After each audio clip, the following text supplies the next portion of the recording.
주님이 이 땅에 탄생하신 날 가장 복받은 사람들이 있습니다. 은혜를 가장 크게 받은 사람들이 있습니다. 그 사람들은 들에서 양을 치던 야간 근무를 하는 목자들이었습니다. 천사가 나타났습니다. 천사가 이르되 구주가 나셨으니 곧 그리도 주시니라. 너희가 가서 강보에 쌓여 부유에 누이는 아기를 보리니 이것이 표적입니다. 라고 전해주었습니다. 천사가 전해준 소식은 이 땅에 구주가 나셨다는 소식입니다. 이 땅에 메시아가 나셨다는 소식입니다. 이 땅에 그리도가 나셨다는 소식입니다. 이 소식을 전해준 다음에 천사들이 하늘에서 찬양을 합니다. 여러분, 우리가 그 자리에 있었다고 생각해 보십시오. 천사들이 하나님 찬양을 합니다. 야, 주님이 이 땅에 탄생하셨는데 천사들이 하늘에서 찬양을 합니다. 그것을 보는 사람들이 목자 몇 사람이에요. 근데 그 목자 몇 사람 앞에서 천사들이 찬양을 합니다. 그 천사들의 찬양을 세상의 어떤 비싼 콘서트와 비교할 수가 있겠습니까? 세상에 노래를 크게 잘한다는 조수미, 소프라노, 우리 성악가, 또 파바로티나 도밍고나 카를로스나 이런 세계 3대 테너들, 그와 비슷한 세계 최고의 음악 잘하는 사람들이 모여서 콘서트를 하고 오페라를 한다 할지라도 그 천사들의 찬양이 어찌 비교가 될 수 있겠습니까? 어마어마한 이 찬양을 이 목자들이 찬양하는 것을 들으면 얼마나 감동적이었겠습니까? 우리가 저 천국에 가면 천사들과 함께 하나님을 최고로 높이는 예배자가 될 것입니다. 그날을 기대하며 그날을 사모하며 우리 믿음 안에서 예배자로서 더 서가는 우리 모두가 되기를 원합니다. 근데 그 천사들이 찬양하는 그 찬양의 가사 내용이 오늘 본문의 내용입니다. 다시 한번 누가복음 2장 14절 말씀 보겠습니다. 지극히 높은 곳에서는 하나님께 영광이요 땅에서는 하나님이 기뻐하신 사람들 중에 평화로다 하리라. 아멘. 자, 여기 보면 하늘과 땅 두 군데에서 어떤 것이 일어나느냐 하는 것을 보여주고 있습니다. 첫 번째는 지극히 높은 곳에서는 하나님께 영광, 두 번째는 땅에서는 하나님이 기뻐하는 사람들 중에 평화를 줄여서는 하나님께 영광, 땅에서는 평화라는 것입니다. 자, 먼저 지극히 높은 곳에서는 하나님께 영광이라는 것을 먼저 보기를 원합니다. 예수님이 이 땅에 오시면 하나님께 영광, 땅에는 평화예요. 사람들에게 기쁨과 평화예요. 근데 기쁨은 예수님이 이 땅에 오시니 하나님께도 기쁨이요, 이 땅에 있는 모든 백성들에게도 기쁨일 것입니다. 근데 오늘 우리가 이 본문 말씀을 우리가 보면서 우리가 깨달아야 될 것은 뭐냐 하면은 땅보다 하늘이 먼저라는 것입니다. 성탄은 사람 중심이 되어서는 안 되고 하나님 중심이라는 것입니다. 그것도 무엇보다도 하나님께 영광입니다. 그래서 오늘 우리들은 성탄을 맞이해서 가장 먼저 하나님 앞에 나와서 예배하러 나온 것입니다. 예배하는 여러분을 우리 하나님이 기뻐하십니다. 성탄의 먼저는 뭐라고요? 하나님께 영광이라는 것입니다.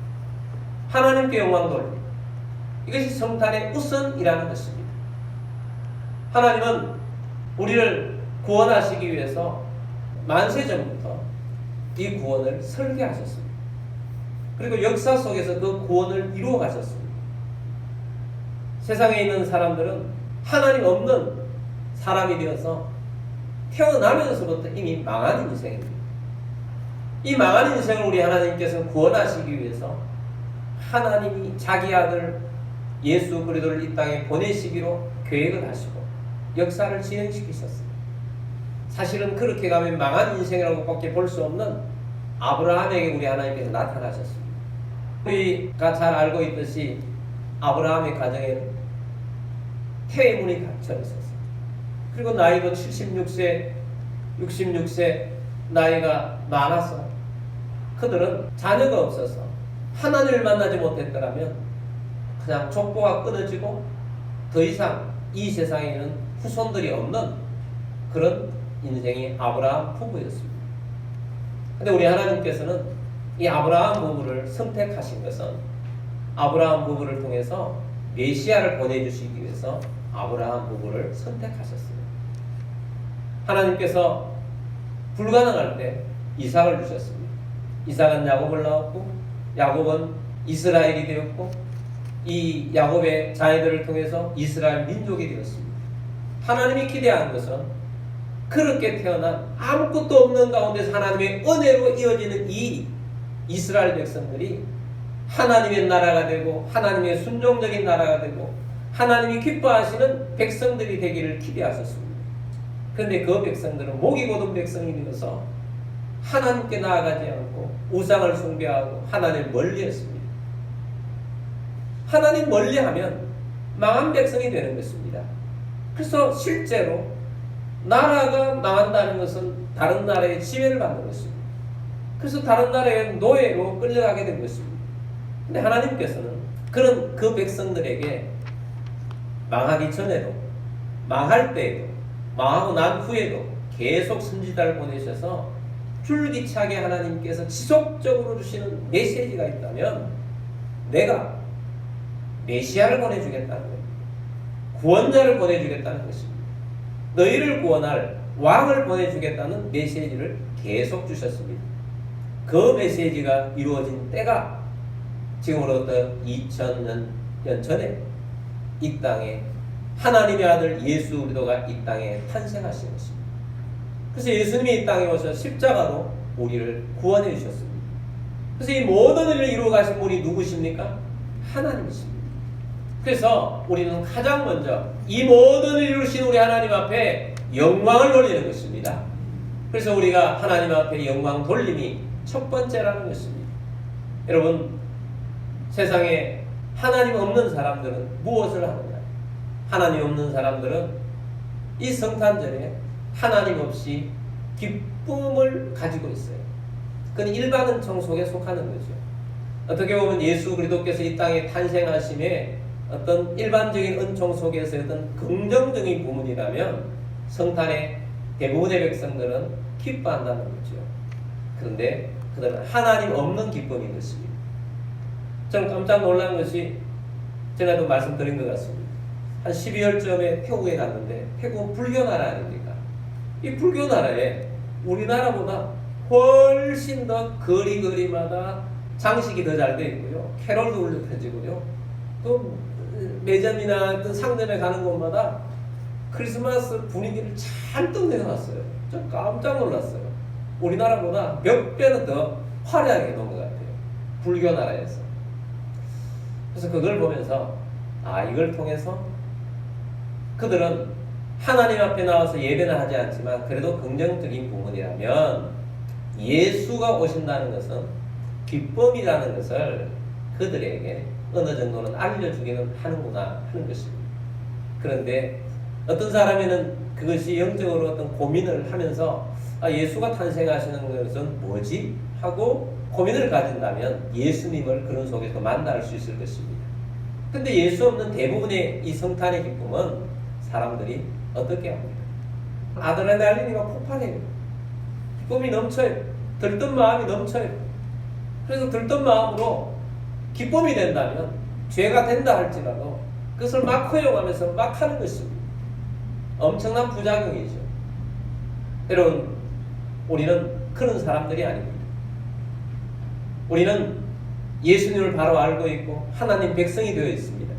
하나님 백성 된 우리들은 이 모든 것을 진행하신 우리 하나님 앞에 나와서 영광을 돌리는 것이 첫 번째입니다.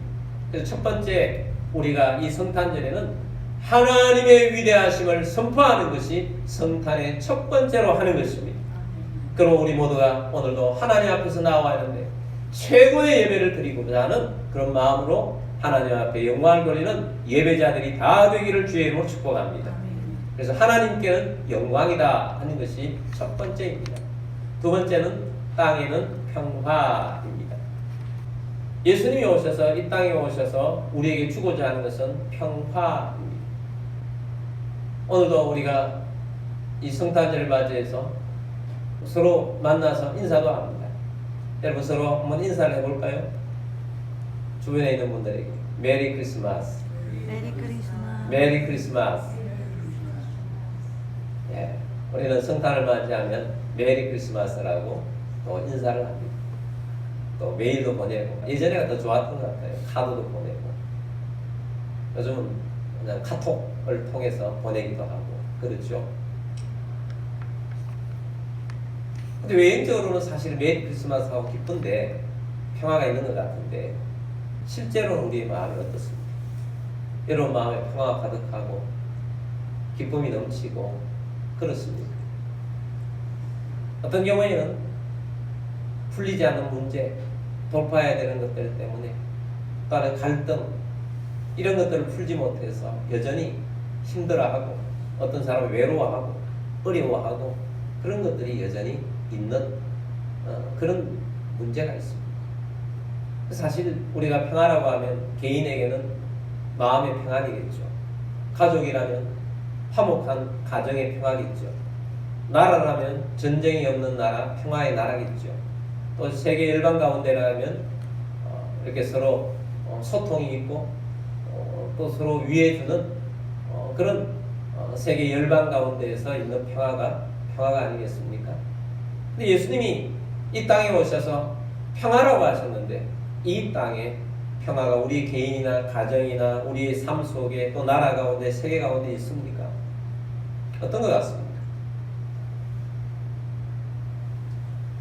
예수님께서 오늘 이 본문을 통해서 평화를 주신다는 것은 어떤 내용인가 하는 것을 잠깐 살펴보고자 합니다. 본문을 다시 한번 잠깐 보도록 하겠습니다. 지극히 높은 곳에서는 하나님께 영광이요 땅에서는 하나님이 기뻐하신 사람들 중에 평화로다 하니라. 아멘. 자, 땅에서는 평화로다 했는데 그 사이에 어떤 말씀이 있습니까? 하나님이 기뻐하신 사람들 중에 평화로다. 자, 주님이 주신 평화는 하나님이 기뻐하는 사람에게 주시는 평화라는 것입니다. 일반적인 평화가 아니라는 것을 말씀을 하고 있습니다. 우리는 하나님이 기뻐하는 사람입니까? 아멘 하셔야죠. 아멘. 여러분 하나님이 기뻐하는 사람 맞습니까? 아멘. 그래서 구원받은 거 아니에요. 그럼 우리들에게는 평화가 있어야 되는 것입니다. 평화라는 것은 막힌 담이 흘려졌을 때 평화가 있는 것입니다. 서로 원수가 되어 있어요. 담이 쌓여져 있어요. 마음의 담이든 어떤 담이 쌓여져 있으면 서로가 평화가 이루어지기를 어려운 거죠. 인사는 하지만 마음이 서로 미워하고 있다. 그럼 평화가 없는 것입니다. 마음에 갈등이 있는 것이죠. 근데 이것이 중간에 있는 막힌 담을 허물어야 평화가 있는 거예요. 예수님께서 우리에게 주고자 하는 첫 번째 평화는 하나님과 우리 사이에 막힌 담이 있는 것을 허무는 것이었어요. 우리 인생에 하나님 없는 인생의 가장 큰 문제는 하나님을 떠난 죄입니다. 탕자처럼 하나님을 떠난 죄예요. 하나님을 떠난 죄가 가장 큰 문제인 것입니다. 하나님을 떠나면 우리의 인생은 잘된 것 같지만 하나님을 떠난 가장 중요한 이유는 자기가 자기의 인생의 주인이요 왕노릇을 하기 위해서 하나님을 떠난 것입니다. 탕자가 아버지 집을 왜 떠났습니까? 아버지의 간섭을 받기 싫어서 내가 내 인생을 설계하고 내 마음대로 한번 살아보겠다고 떠난 거예요. 하나님을 떠난 것이 죄이기 때문에 하나님과 인생 사이에는 죄라는 담이 생긴 것입니다. 이 담은 그 누구도 무너뜨릴 수가 없어요. 이 죄의 담은 오직 예수 그리스도의 십자가로서만 이 담을 무너뜨리는 것입니다. 그래서 이 담을 무너뜨리시기 위해서 예수님이 십자가에 달려 돌아가신 것입니다. 그리고 이것을 믿는 자마다 구원을 얻어서 하나님과 우리 사이의 담이 허물어진 거예요. 아예 허물어진 정도가 아니고 하나님께서는 우리를 자녀 삼아주셨어요. 우리에게 하나님을 아빠, 아버지라고 부르게 하셨어요. 그래서 우리는 하나님과 한 패밀리, 한 가족이 된 거예요. 하나님을 아버지라고 부를 수 있는 자격이 생긴 것입니다. 예수님은 우리의 왕이고 예수님은 우리의 주인이실 뿐만 아니라 예수님께서 우리에게 말씀하시기를 내가 너희를 친구라고 하겠다 라고 하시면서 친하게 지내자는 거예요. 우리 속에 들어오셔서 성령으로 우리 속에 들어오셔서 우리와 함께 하시며 떠나지 않고 버리지 않겠다고 하십니다. 그래서 예수를 믿게 되면 이 담이 허물어져서 하나님이 아예 우리 속에 계심으로 말미암아 우리 속에 평화가 이루어지는 것입니다. 죄의 담이 무너졌다는 것은 평화로운 상태가 되었다라는 것을 말씀을 하고 있습니다. 여전히 우리가 가지고 있는 문제들이 있지만 그 문제 속에서도 우리는 평화를 누릴 수가 있습니다. 어떤 엄마가 버스를 타고 뒷자리에 앉아 있습니다. 아기를 안고 있습니다. 비포장도로를 지나가며 들컹거리고 있습니다. 근데 아기가 엄마 품에서 고요히 잠자고 있습니다. 덜컹거리지만 잠자고 있습니다. 그 아이가 잠을 잘 수 있었던 것은 덜컹거림 때문에 아니라 엄마 품에 있기 때문입니다. 이 엄마 품이라는 것이 중요한 것입니다. 우리가 예수를 믿게 되면 하나님 품, 예수님 품 안에 사는 것입니다. 그래서 평화가 있는 것입니다. 이런 그림을 한번 상상해 보십시오. 들에 그래 양들이 풀을 뜯어먹기도 하고 앉아있기도 하고 서로 양들끼리 서로 맞대고 있기도 하고 그런 그림을 한번 여러분 머릿속에 보았던 것이든지 아니면 그려보십시오. 자, 이 그림 속에서 여러분 느낄 수 있는 하나의 감정을 가진다면 가장 큰 감정은 무엇입니까? 평화롭다 아니겠습니까?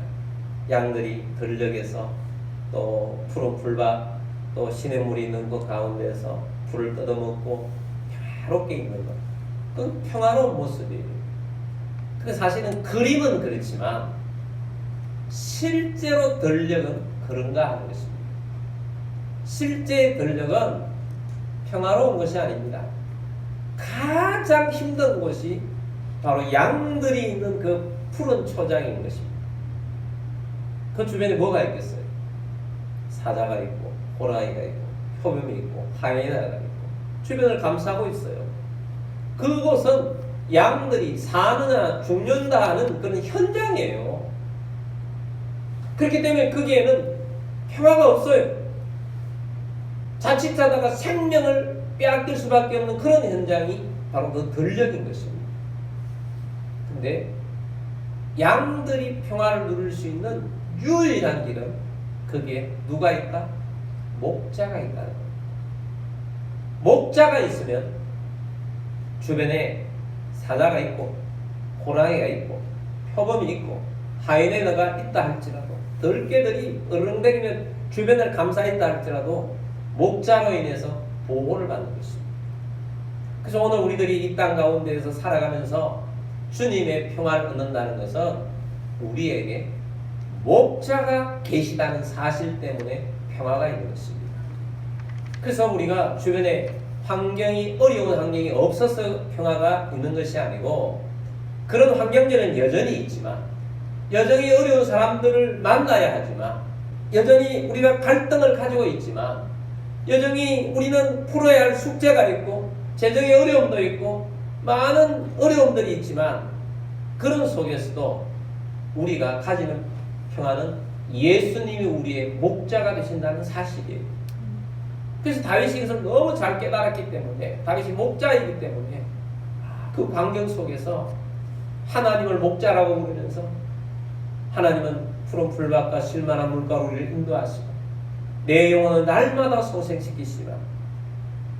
내가 사는 곳은 정글과 같다는 거예요. 내가 사는 곳은 사망의 엄청 골짜기라는 것입니다. 사탄이 우리를 흔들려고 하며 넘어뜨리려고 하고 그렇게 힘들게 하고 있지만 나에게는 목자가 계시기 때문에 평화롭다는 것입니다. 나는 흔들리지 않고 요동하지 않는다는 것입니다.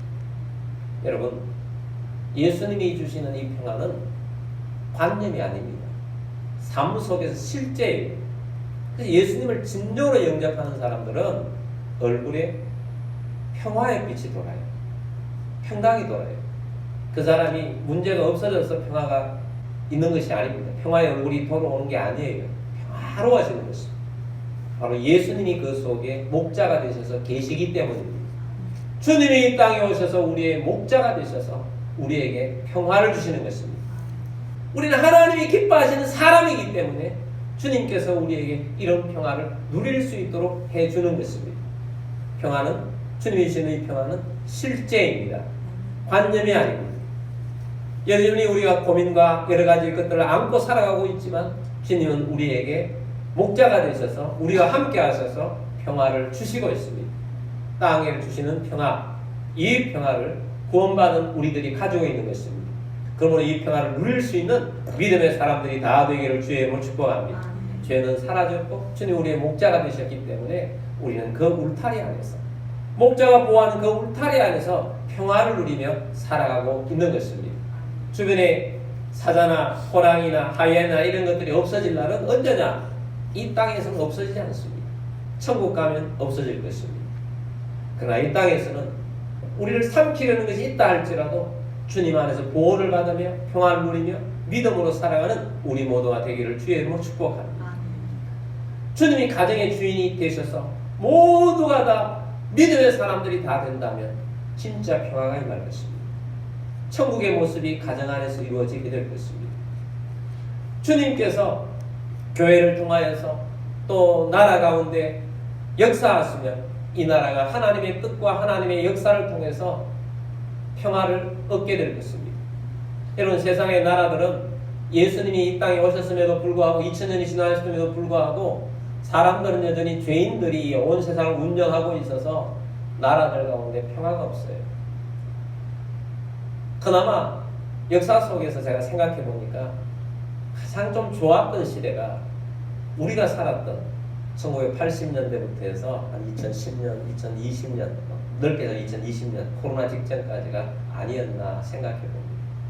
하나님이 그때 전 세계에 어느 정도의 평화를 허락해 주셨어요.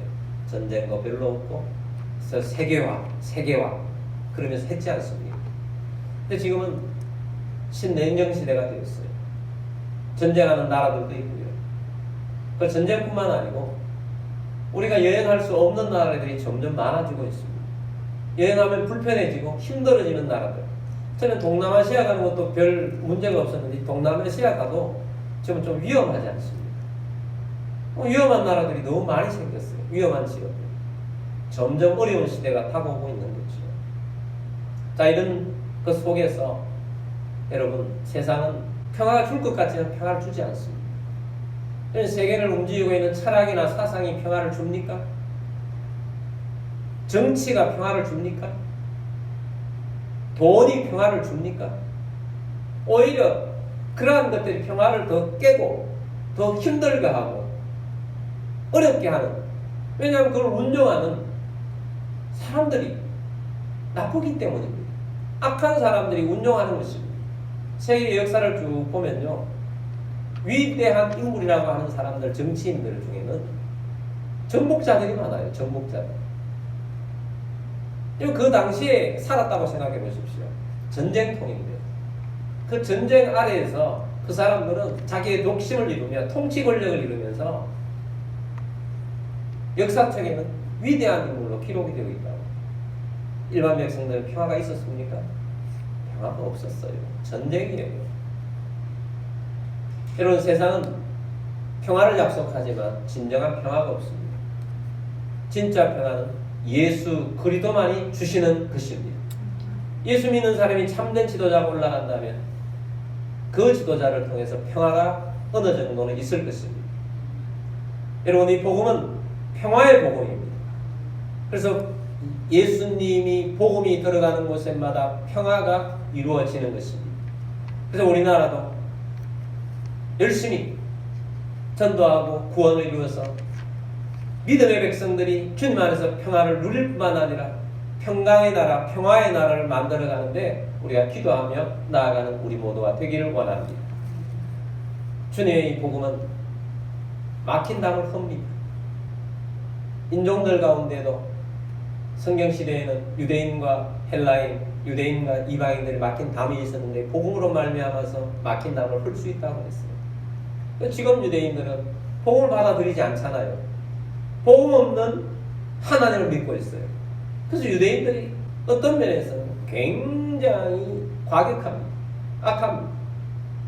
이스라엘 나라에서 예수를 믿는다는 것은 정말 힘듭니다. 정말 큰 핍박을 당하면서 이스라엘 나라에서 예수를 믿는 거예요. 복음이 없기 때문에. 근데 복음을 받아들이면 하나가 되는 거죠. 민족과 인종을 초월해서 하나가 되는 것입니다. 여러분 그렇지 않습니까? 우리는 성령님이 계시기 때문에 누군가가 예수를 믿는다고 말도 마음이 막 통하고 너무 좋아요. 저 열방 가운데, 저 이방 나라에 있는 가운데 어떤 그 사람이 험악하게 생긴 사람이라 할지라도 예수를 믿고 찬양을 하고 그러면 갑자기 마음이 확 가까워져요. 평화가 생기는 거죠. 그러므로 여러분, 우리는 이 평화를 누리고 살아갈 수 있도록 예수로 구원받았습니다. 저도 구원받았고 여러분도 구원을 받았습니다. 그래서 우리가 이 평화를 누리며 평화 속에 살아가며 그 안에 살아가는 우리 모두가 되기를 주의 이름으로 축복합니다. 그래서 우리가 이 성탄절에 해야 할 세 가지를 마지막으로 정리하고 우리가 찬양하고 기도하도록 하겠습니다. 첫 번째는 하나님께 영광을 돌려야 합니다. 여러분 이 성탄을 통해서 하나님께 더 큰 영광을 돌리는 예배자로서 우리가 오늘 마지막 찬양을 뜨겁게 부르고 하나님께 영광 돌리는 우리 모두가 되기를 바랍니다. 하나님이 모든 것을 해주셨습니다. 성탄의 중심은 하나님이십니다. 예수 그리스도이십니다. 두 번째는 복음을 통해 평화를 이루도록 우리는 계속해서 전도에 힘쓰기를 원합니다. 생명들을 구원하는 데 힘쓰는 우리 모두가 되기를 원합니다. 주님은 이 땅에 평화의 복음을 가지고 오셨습니다. 가족들 가운데 믿음이 없거나 믿음이 약한 가족들을 위해서 기도하고 전도하길 바랍니다. 또한 우리 주변에 있는 사람들을 이 평화의 복음을 전하여서 하나님과의 관계가 화목되고 막힌 담을 헐고 주의 백성으로 나올 수 있도록 우리가 전도에 힘쓰는 우리 모두가 되기를 바랍니다. 세 번째는 복음이 온 세상에 평화를 주도할 수 있도록 세상에 어떤 다른 것들이 평화를 주는 것이 아닙니다. 주님의 복음만이 진정한 평화를 세상 가운데 줄 수 있습니다. 그래서 온 세계가 평화롭게 되기를 원한다면 온 세상을 위해서 여러분 기도하실 때 평화를 주도할 수 있는 복음이 되어줄 수 있도록 위해서 기도하는 우리들이 되기를 원합니다.